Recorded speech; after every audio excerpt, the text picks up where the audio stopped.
A recent Washington Post analysis of schooling in America shows homeschooling has become the fastest growing form of education in America.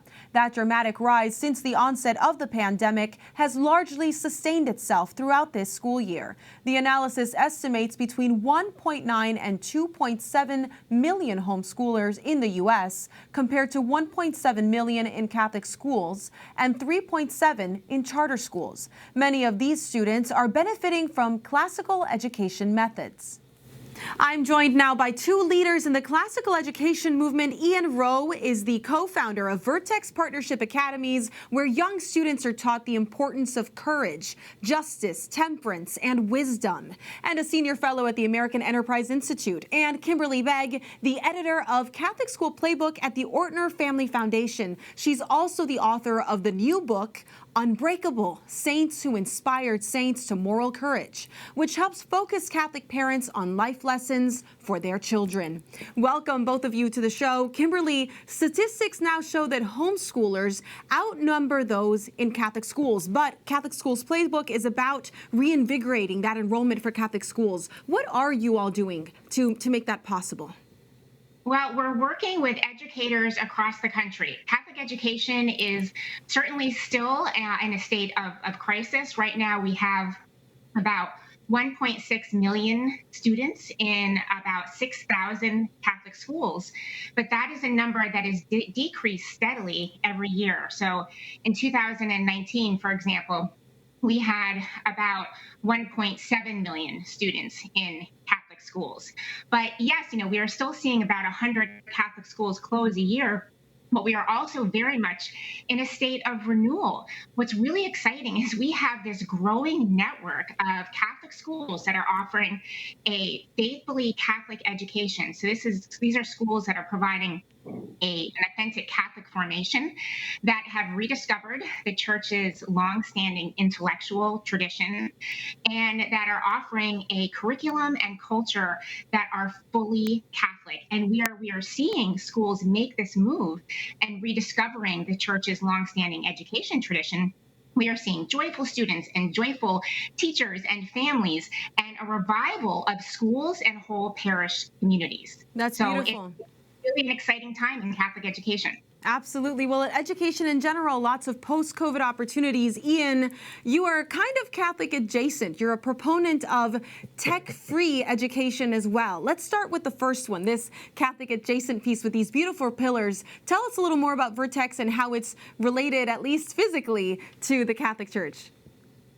Yes, well, thank you for the opportunity. Well, we are in the Bronx, in a district in which, unfortunately, only 7% of kids who start ninth grade 4 years later graduate from high school ready for college, meaning that they start ninth grade and either drop out, or 4 years later they do earn their high school diploma, but still cannot do math nor reading without remediation if they were to go to college. So it's an area, like, unfortunately, much of the rest of the country, that are desperate for high quality options. And in locations like here in the Bronx, it used to be that robust Catholic schools were a great option for many families. This is a community that's predominantly Hispanic, it's Hispanic and Black, primarily low income.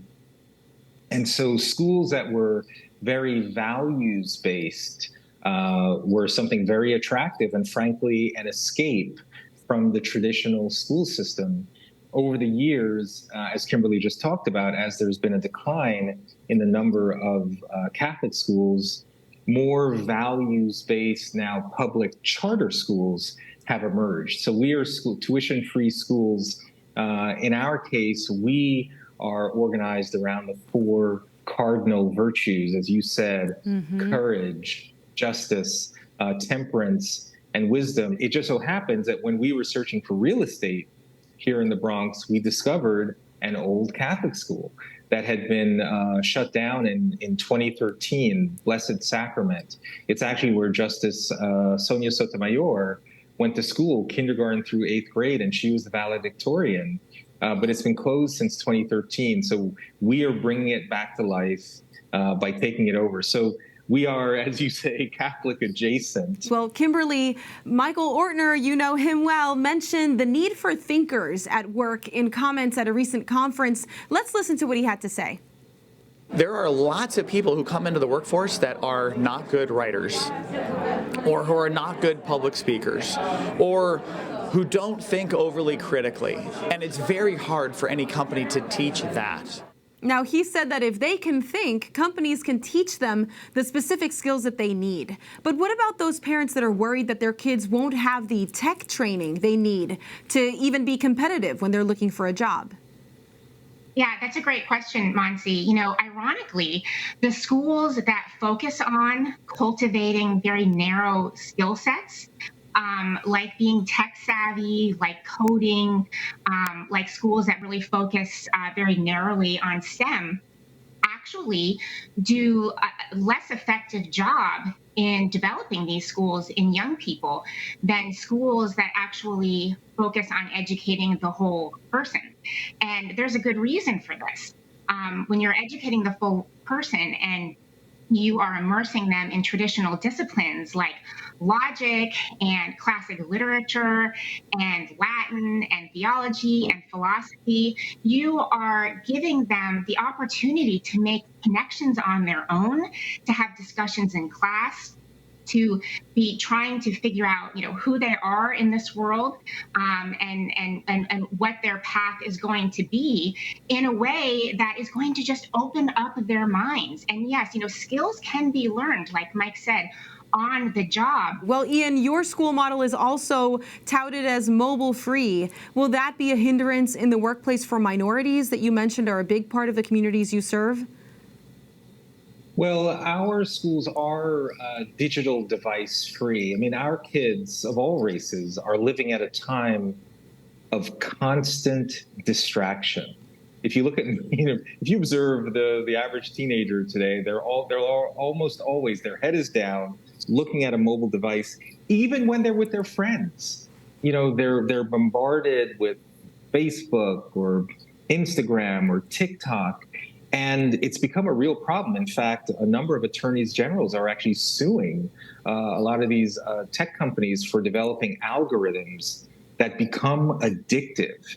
And it's led to all sorts of issues in terms of mental health crises, depression, alienation. So we actually made a decision that at our schools at Vertex in the morning, every student has to, each one has a little pouch where they have to deliver their cell phone, their smartwatch, their AirPod, iPad, any all digital device has to be anything, everything, all the things. And it's locked into a pouch all day, and it's locked by the school, and it's not unlocked until the very end of the day. Frankly, I wish I could just keep it all day long so it wasn't in their lives at all.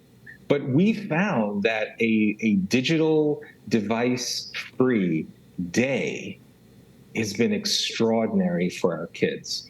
Kimberly, really quick, last question for you. We've run out of time, but your book, falling during all the All Hallows Triduum for us Catholics, where we're focusing on the lives of the saints, give me the one thing that you hope that people will take away from that, especially parents, as they navigate schools and what the reality is now. That it's really important to develop our children's moral imaginations and their Catholic imaginations. And there's no way around the cross. We're seeing a lot of families today trying to find a way around the cross for themselves and their children.